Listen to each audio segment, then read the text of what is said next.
नमस्कार, good evening सभी को। जैसा आपको पता है कि अपने एमसीक्यू की जो सीरीज़ थी वो चल रही थी, तो उसी क्रम के अंदर आपके बहुत ज़्यादा कमेंट आ रहे थे कि सर थ्योरी की क्लास कराओ, थ्योरी की। तो आज से अपने जो है इसी क्रम के अंदर अपने थ्योरी की क्लासें जो है वो स्टार्ट कर रहे हैं। तो थ्योरी की क्लास के अंदर आज अपनी जो क्लास रहेगी वो रहेगी excretory system. Excretory system excretory system को क्या बोलते हैं भाई हिंदी के अंदर? उत्सर्जन तंत्र। क्या बोलेंगे? उत्सर्जन तंत्र। उत्सर्जन तंत्र। तो उत्सर्जन तंत्र, जैसा आपको नाम से पता चल रहा होगा कि उत्सर्जन तंत्र के अंदर किस चीज का अध्ययन किया जाता है। उत्सर्जन तंत्र में जैसे देखो, अपने भोजन ग्रहण किया, भोजन ग्रहण करने के बाद में क्या होता है कि उसका पाचन हो जाता है, तो बहुत सारी केमिकल रिएक्शंस होती है। तो उन केमिकल क्रियाओं के द्वारा हमारे को क्या मिलती है? ऊर्जा। तो उस ऊर्जा के बाद में जैसे देखो, मैं आपको एक एग्जांपल देता हूं। जैसे हमारे शरीर के अंदर कोई एक केमिकल रिएक्शन हुई, A+B। मान लिया कोई केमिकल रिएक्शन है, तो उस केमिकल रिएक्शन के बाद में हमारे को क्या मिला? C+D मिल गया, साथ में हमारे को मिली ऊर्जा। और प्लस के अंदर क्या निकलता है? कुछ वेस्ट निकलता है, यानी अपशिष्ट पदार्थ निकलते हैं। क्या निकलते हैं? अपशिष्ट पदार्थ। तो जो अपशिष्ट पदार्थ जो निकलते हैं, तो इन अपशिष्ट पदार्थों को क्या किया जाएगा बाद में? ये जो जितना था, यानी C+D और ऊर्जा, ये तो हमारे शरीर के लिए क्या है जी? काम का है। ठीक है ना, ये तो हमारे काम का है। और ये जो है, ये क्या है? अपशिष्ट पदार्थ जो निकले, ये क्या है? बेकार है, वेस्ट है। ठीक है ना, ये क्या है? ये वेस्ट है। तो जो वेस्ट पदार्थ होते हैं उनको क्या निकाला जाता है? शरीर से बाहर। तो उन सभी को जो है शरीर से बाहर निकालने के लिए एक क्या है, हमारे शरीर के अंदर अंगों का एक समूह बना हुआ है। उन अंगों के समूह को क्या बोलते हैं? तंत्र बोलते हैं। अब देखो, दो शब्द से मिलकर के बना है, उत्सर्जन और एक तंत्र। ये जो सिस्टम जो शब्द लिखा हुआ है, तंत्र जो शब्द लिखा हुआ है, इसका मतलब क्या है? ये है अंगों का एक समूह। क्या है? अंगों का समूह। ये क्या है? अंगों का समूह। अब अंगों का तो समूह है, लेकिन किस प्रकार के अंगों का समूह है? तो एक्सक्रेटरी सिस्टम के अंदर क्या किया जाएगा? तो एक्सक्रेटरी सिस्टम के अंदर, एक्सक्रेटरी सिस्टम है तो क्या किया जाएगा? एक्सक्रेशन किया जाएगा। क्या किया जाएगा? एक्सक्रेशन। एक्सक्रेशन, एक्सक्रेशन हिंदी में क्या बोलेंगे? उत्सर्जन। क्या करेंगे? उत्सर्जन किया जाएगा। अब ये जो उत्सर्जन जो करेंगे, तो उत्सर्जन करने वाले अंगों का एक समूह है, तो उस अंगों के सारे समूह को मिलकर के क्या बोलेंगे? उत्सर्जन तंत्र बोलेंगे। तो इन अब सब का काम क्या रह गया? ये सब अंग मिलकर के क्या करेंगे? ये सब मिलकर के करेंगे उत्सर्जन। क्या करेंगे? उत्सर्जन करेंगे। ठीक है, क्या करेंगे? उत्सर्जन। तो अब उत्सर्जन होता क्या है? उत्सर्जन का मतलब हो गया, जो भी अपशिष्ट पदार्थ है उनको हमारे शरीर से, लिविंग बॉडी में से क्या करना? बाहर निकालना। वो क्या होता है? उत्सर्जन। तो उत्सर्जन का मतलब क्या होता है? अपशिष्ट पदार्थों को शरीर से बाहर निकालना। क्या करना? अपशिष्ट पदार्थों को, उत्सर्जन क्या लिखेंगे? अपशिष्ट पदार्थों को, अपशिष्ट पदार्थों को शरीर से बाहर निकालना। शरीर से बाहर निकालना। अगर आपसे कोई पूछे कि उत्सर्जन क्या होता है, तो ह्यूमन बॉडी के अंदर उत्सर्जन होता है कि जो भी हमारे अपशिष्ट पदार्थ है, हमारे शरीर के अंदर बनने वाले अपशिष्ट पदार्थों को क्या करना? हमारे शरीर में से जो है बाहर निकालना। तो वो क्या कहलाता है? वो कहलाता है उत्सर्जन। वो क्या कहलाएगा? उत्सर्जन कहलाएगा। तो अब उत्सर्जन आपको समझ में आ गया कि उत्सर्जन है क्या। तो अब उत्सर्जन समझ में आ गया, तो उत्सर्जन समझ में आने के बाद में अपने देखो क्या करेंगे? उत्सर्जन करना है। क्या करना है अपने को? उत्सर्जन, यानी कि एक्सक्रेशन करना है। तो उत्सर्जन करने के लिए कोई उत्सर्जी पदार्थ तो होने चाहिए। तो हमारे शरीर के अंदर चार प्रकार के क्या होते हैं? उत्सर्जी पदार्थ होते हैं। ये भी प्रश्न आता है, उत्सर्जी पदार्थ। उत्सर्जी पदार्थ, तो उत्सर्जी पदार्थ कितने प्रकार के मानव शरीर में उत्सर्जी पदार्थ होते हैं? ये क्वेश्चन आया हुआ है। तो कितने प्रकार के उत्सर्जी पदार्थ होते हैं? मानव शरीर के अंदर 4 प्रकार के उत्सर्जी पदार्थ होते हैं। कितने प्रकार के उत्सर्जी पदार्थ होते हैं? 4 प्रकार के। कौन कौन से होते हैं उत्सर्जी पदार्थ 4 प्रकार के? आपने पहले एक ही नाम सुना होगा कि जो यूरिया जो होती है या मूत्र जो होता है उसको जो है बाहर निकाला जाता है, तो वो क्या है? उत्सर्जी पदार्थ नहीं। हमारे शरीर में 4 प्रकार के उत्सर्जी पदार्थ होते हैं। सबसे पहला जो उत्सर्जी पदार्थ होता है उसका नाम क्या है? तो वो है CO2। अब कुछ कहेंगे सर CO2 उत्सर्जी पदार्थ कैसे है? तो बिल्कुल भाई CO2 उत्सर्जी पदार्थ है। जैसे आपको पता है कि ग्लूकोज जो होता है, ग्लूकोज समझते हो C6H12O6, ये ग्लूकोज का क्या होगा जब अपघटन करते हैं? क्या करते हैं? ग्लूकोज का जब अपघटन करते हैं तो ग्लूकोज का अपघटन करने के बाद में ये जो ग्लूकोज है ये टूटेगा, इसका अपघटन होगा हमारे शरीर के अंदर। अपघटन होने के बाद में बनता क्या है? तो यहाँ पर बनती है CO2, साथ में बनता है H2O और साथ में क्या बनती है? ऊर्जा बनती है। ये बनेगा। तो ऊर्जा तो आपको पता ही है कि ऊर्जा हमारे शरीर के अंदर काम आएगी, बिल्कुल आएगी, हमारे शरीर के अंदर काम आएगी ऊर्जा। तो इसके अलावा क्या बचा? H2O। तो H2O यानी 70% हमारे शरीर के अंदर जल ही जल है, तो ये भी काम का है। लेकिन ये जो CO2 है ये क्या है? इसको क्या करना पड़ेगा? इसको रिमूव करना पड़ेगा यहाँ से, इसको हमारे बॉडी में से रिमूव करना पड़ेगा, यानी कि बाहर निकालना पड़ेगा। अब क्यों बाहर निकालना जरूरी है? क्योंकि ये जो CO2 है ये अगर बाहर नहीं निकला तो ये क्या करेगा? इस H2O के साथ में क्रिया करेगा। क्या करेगा? ये CO2 H2O के साथ में क्रिया करके और बना क्या देगा? H2CO3। इसको बोलते हैं क्या? कार्बोनिक अम्ल। क्या बोलते हैं? कार्बोनिक अम्ल बना देगा। और कार्बोनिक अम्ल यानी कि हमारे बॉडी का जो नेचर है वो कैसा हो जाएगा? एसिडिक हो जाएगा। और अगर हमारी बॉडी का नेचर एसिडिक हो जाएगा तो बहुत सारी जो केमिकल क्रियाएं हैं वो हमारे बॉडी के अंदर नहीं होगी। तो इसलिए ये क्या होता है? CO2 जो है ये क्या है? एक प्रकार का अपशिष्ट पदार्थ है। CO2 क्या है? हमारे शरीर के अंदर अपशिष्ट पदार्थ है, इसलिए इसको क्या किया जाता है? बाहर निकाला जाता है। हो गया CO2। अब CO2 मिला कहां से? यहां पर मैं लिख देता हूं C6H12O6। ये कोई केमिकल रिएक्शन थी, इसका ऑक्सीजन के साथ में क्या होगी? ये रिएक्शन होगी। तो इसको रिएक्शन होने के बाद में CO2 H2O और प्लस में क्या मिल जाएगी? ऊर्जा। तो सबसे पहला जो हमारा मेटाबॉलिकल वेस्ट है वो कौन सा है? CO2 जो है वो हमारा सबसे पहला जो है उत्सर्जी पदार्थ हो गया। नेक्स्ट जो उत्सर्जी पदार्थ है वो कौन सा होता है? उसको बोलते हैं क्रिएटनाइन। क्या बोलते हैं? क्रिएटनाइन। कुछ नहीं तो ये पहली बार ही सुना होगा, क्रिएटनाइन। क्रिएटनाइन, ये क्रिएटनाइन क्या है? तो क्रिएटनाइन हमारी बॉडी के अंदर, हमारे शरीर के अंदर क्या होता है? जो हमारी बोन्स और मसल्स है, बोन्स और मसल्स है, यानी कि हमारी जो हड्डियां हैं और हमारी जो मांसपेशियां हैं, हड्डियां और मांसपेशियां। तो हड्डियां और जो मांसपेशियां हैं, इन हड्डियों और मांसपेशियों के अंदर होता है क्या चीज? क्रिएटनाइन फास्फेट। हड्डियों और मांसपेशियों में क्या होता है? तो हड्डियों और मांसपेशियों में होता है क्रिएटनाइन फास्फेट। क्रिएटनाइन फास्फेट होता है। ये क्रिएटनाइन फास्फेट जब टूटता है तो किसका निर्माण होता है? क्रिएटनाइन का। तो दूसरा जो अपशिष्ट पदार्थ हो गया वो कौन सा हो गया? क्रिएटनाइन हो गया। नेक्स्ट जो अपशिष्ट जो पदार्थ होता है वो होती है यूरिया। यूरिया, एक मिनट भाई, यूरिया को लास्ट के अंदर लिखेंगे क्योंकि ये प्रमुख उत्सर्जी पदार्थ है। इससे पहले लिखिए पसीना। पसीना, पसीना जो है ये भी क्या है? अपशिष्ट पदार्थ है, हमारे शरीर का मेटाबॉलिकल वेस्ट है ये। इसको भी हमारे शरीर से बाहर निकाला जाता है। जब हमारे शरीर के अंदर क्या होती है? जल की मात्रा ज्यादा हो जाती है, आयन जो होते हैं, आयन जो होते हैं जैसे सोडियम फास्फोरस, इनकी मात्रा जब ज्यादा हो जाती है तो वो क्या करती है? पसीने के माध्यम से क्या हो जाता है? बाहर निकाल दी जाती है। तो तीसरा हो गया कौन सा? पसीना। चौथा जो प्रमुख जो हमारे शरीर के अंदर जो उत्सर्जी पदार्थ है उसका नाम क्या है?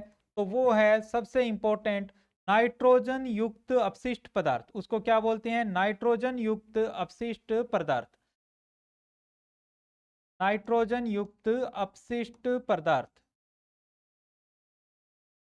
नाइट्रोजन युक्त अपशिष्ट पदार्थ होता है ये जो नाइट्रोजन युक्त अपशिष्ट पदार्थ होता है हमारे शरीर के अंदर प्रमुख, बिल्कुल स्टार मार्क कर सकते हो इसको, ये हमारे शरीर का प्रमुख उत्सर्जी पदार्थ है।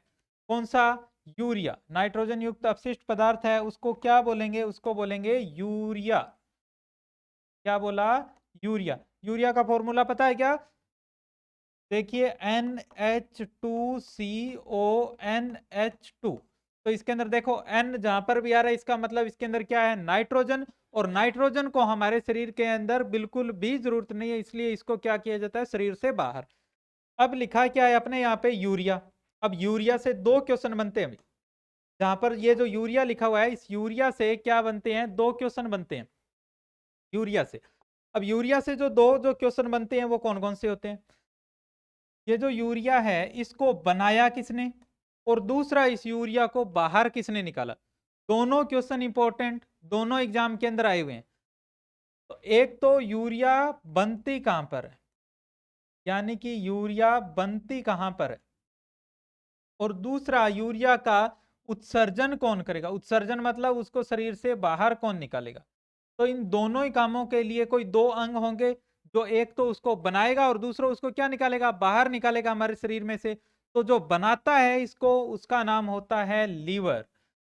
कौन बनाता है, लीवर या यकृत जो होता है वो क्या करता है, यूरिया का निर्माण करता है, बनाता है। दूसरा पूछा हुआ है कि यूरिया का उत्सर्जन कौन करता है, तो उत्सर्जन करता है हमारी किडनी जो होती है, हमारी किडनी जो होती है जिसको वृक्क जो बोलते हैं, हिंदी में क्या बोलेंगे, वृक्क, यानी इंग्लिश में बोलते हैं किडनी।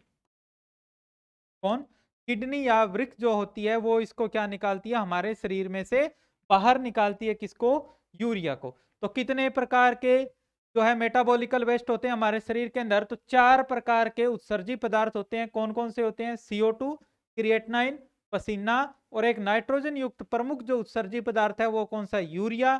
तो यूरिया के बारे में अपने जो है इस चैप्टर के अंदर कंप्लीट इसके अंदर पढ़ेंगे।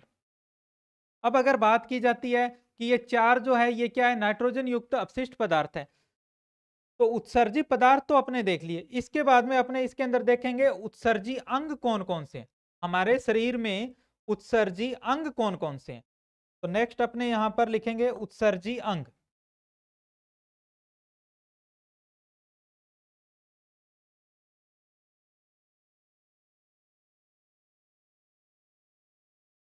उत्सर्जी अंग, उत्सर्जी अंग का मतलब क्या हो गया, ये जो भी उत्सर्जी पदार्थ जो हमारे शरीर में बन रहे हैं इनको शरीर से बाहर निकालने वाले अंग। तो उत्सर्जी अंग, उत्सर्जी अंग कौन कौन से हैं? तो हमारे शरीर में उत्सर्जी अंग भी कितने प्रकार के हैं, तो चार प्रकार के उत्सर्जी अंग होते हैं। कितने प्रकार के उत्सर्जी अंग है, चार प्रकार के उत्सर्जी अंग है। एक तो फेफड़े,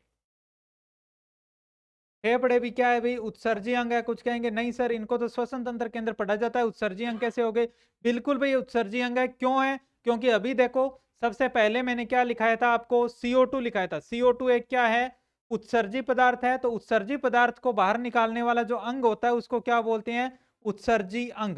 तो CO2 को बाहर कौन निकालता है, फेफड़े निकालते हैं। तो फेफड़े हमारा क्या हो गया, प्रमुख उत्सर्जी अंग हो गया। ठीक है, सबसे पहला तो कौन सा हो गया, फेफड़ा हमारा प्रमुख उत्सर्जी अंग है। उसके बाद में नेक्स्ट जो उत्सर्जी अंग है वो कौन सा हो गया, तो वो है हमारी त्वचा। कौन सी है भाई, हमारी त्वचा भी एक क्या है, उत्सर्जी अंग है। क्यों, क्योंकि ये किसको बाहर निकालती है, ये निकालती है पसीना। जो हमारा पसीना होता है उसको बाहर निकालती है कौन, तो वो निकालती है हमारी त्वचा। फेफड़े जो होते हैं ये किसका उत्सर्जन करेंगे, तो ये करते हैं CO2 का उत्सर्जन। तीसरा इसके अंदर होता है लीवर। लीवर भी एक क्या है, उत्सर्जी अंग है। लीवर भी एक क्या है, उत्सर्जी अंग है। तो लीवर को जो है पाचन तंत्र के अंदर अंतर्गत भी पढ़ते हैं। और क्यों पढ़ते हैं, क्योंकि ये क्या करता है, एक पाचक रस, पित्त रस का स्त्राव करता है, इसलिए वहां भी पढ़ते हैं। और उत्सर्जी अंग क्यों है, क्योंकि ये क्या बनाता है, ये देखो अभी बताया था यूरिया का निर्माण करता है, इसलिए ये भी क्या है, प्रमुख उत्सर्जी अंग। नेक्स्ट, चौथा और सबसे इंपॉर्टेंट जो उत्सर्जी अंग होता है मानव शरीर के अंदर, तो वो कौन सा होता है, वो होती है हमारी किडनी। क्या होती है, हमारी किडनी जो होती है वो भी क्या है, हमारे शरीर के अंदर प्रमुख उत्सर्जी अंग होता है। कौन सा, अगर सीधा क्वेश्चन आ जाए कि निम्नलिखित में से, अब अगर आपसे पूछ ले कि निम्नलिखित में से उत्सर्जी अंग है, और ये चारों के चारों ऑप्शन में दिया हुआ है, नीचे लिखा हुआ उपरोक्त सभी, तो अगर आपने केवल एक किडनी पढ़ा हुआ है तो आप कहोगे नहीं सर लीवर तो नहीं है। फेफड़े भी क्या है, उत्सर्जी अंग नहीं है, तो आप इसका उत्तर क्या करके आओगे, किडनी, लेकिन वो गलत हो जाएगा। क्यों? क्योंकि चारों के चारों उत्सर्जी अंग है, ये चारों ही उत्सर्जी अंग है, फेफड़े, त्वचा, लीवर और किडनी, ये चारों ही प्रमुख उत्सर्जी अंग। अगर आपसे पूछा जाए फिर आप क्या करोगे, तो आप किडनी कर सकते हो। प्रमुख उत्सर्जी अंग हमारे शरीर का किडनी है, और वैसे ये चारों ही उत्सर्जी अंग। उसी प्रकार से प्रश्न आता है कि निम्नलिखित में से उत्सर्जी पदार्थ है, तो उत्सर्जी पदार्थ, किसी ने क्रिएटिनाइन सुना हुआ ही नहीं है, तो वो क्रिएटिनाइन क्यों करेगा, लेकिन ये चारों के चारों क्या होते हैं, उत्सर्जी पदार्थ होते हैं। आशा करता हूं इतना आपको समझ में आ गया होगा। नेक्स्ट अपने इसके अंदर जो है पढ़ेंगे, वो किसके बारे में पढ़ेंगे, किडनी के बारे में पढ़ेंगे। उससे पहले थोड़ा सा मैं आपको बता देता हूं कि हमारे शरीर में से देखो निकला क्या। हमारे शरीर में से अपने प्रमुख उत्सर्जी पदार्थ क्या लिया, यूरिया। यूरिया क्या है, तो मानव शरीर का प्रमुख उत्सर्जी पदार्थ है। मानव शरीर का प्रमुख उत्सर्जी पदार्थ।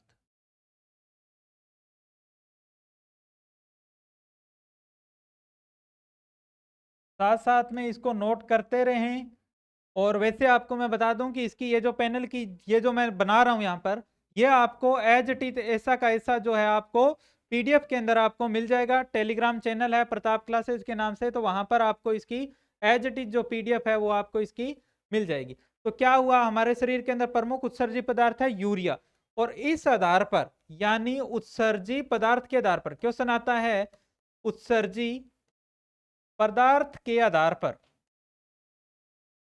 उत्सर्जी पदार्थ के आधार पर मनुष्य है। तो क्या होता है, मनुष्य है उत्सर्जी पदार्थ के आधार पर क्या होता है, यूरियोटेलिक होता है। क्या होता है, यूरियोटेलिक।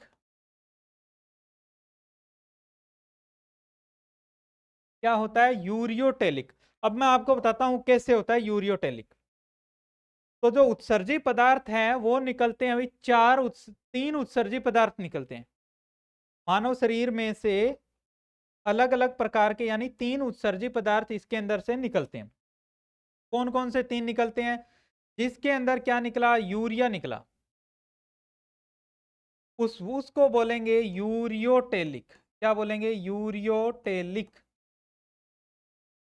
एक होते हैं जिनके अंदर निकलता है अमोनिया, तो उनको बोलते हैं अमोनोटेलिक। क्या बोलते हैं उनको, अमोनोटेलिक बोलते हैं।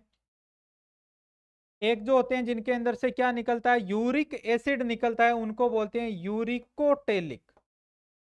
क्या बोलते हैं, यूरिकोटेलिक। उनको क्या बोलते हैं, यूरिकोटेलिक। दोनों शब्द को ध्यान से देखो, दोनों अलग अलग लिखे हुए, ये यूरियोटेलिक है, इनके अंदर जो प्रमुख उत्सर्जी पदार्थ है वो क्या है, यूरिया। जो अमोनोटेलिक है, इनके अंदर प्रमुख उत्सर्जी पदार्थ होता है अमोनिया।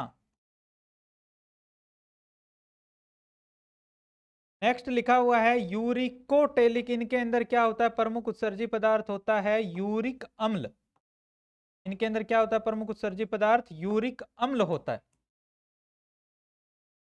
तो अपने जो मनुष्य है, मनुष्य में क्या निकलता है, प्रमुख उत्सर्जी जो पदार्थ है वो क्या निकला, यूरिया। तो अपने मनुष्य क्या होता है, यूरियोटेलिक होता है, तो इसका प्रमुख उदाहरण हो जाएगा मनुष्य।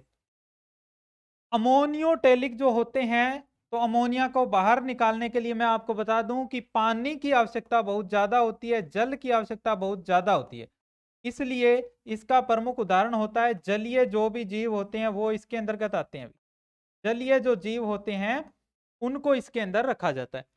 और जो यूरिकोटेलिक है, पक्षी वगैरह जो होते हैं उनको किसके अंदर रखा जाता है, तो उनको रखा जाता है यूरिकोटेलिक के अंदर रखा जाता है। तो ये तो हो गई सामान्य बातें। उत्सर्जन क्या होता है, मैंने अभी तक आपको क्या पढ़ाया, तो मैंने आपको बताया कि उत्सर्जन क्या होता है। सबसे पहले बताया था उत्सर्जी पदार्थ कौन कौन से हैं, फिर बताया उत्सर्जन क्या होता है, उत्सर्जन तंत्र के बारे में मैंने बताया, हमारे शरीर में से कौन सा पदार्थ निकलता है, कितने प्रकार के उत्सर्जी अंग होते हैं, उन सब के बारे में अपने पढ़ा। तो कल जो नेक्स्ट क्लास होगी उसके अंदर अपने जो है इसके अंदर क्या पढ़ेंगे, तो नेक्स्ट क्लास में जो हमारा प्रमुख उत्सर्जी पदार्थ है, प्रमुख उत्सर्जी पदार्थ नहीं, प्रमुख उत्सर्जी अंग कौन सा, किडनी। तो कल से अपने जो है किडनी के बारे में इसके अंदर पढ़ेंगे। ये अपना पार्ट 1 है इसका, कल इसका पार्ट 2 अपने इसका पढ़ेंगे। ये पार्ट इसका फर्स्ट है, पार्ट 2 कल अपने इसका पढ़ेंगे। तो तब तक के लिए अपना बहुत ख्याल रखें। जय हिंद, जय भारत।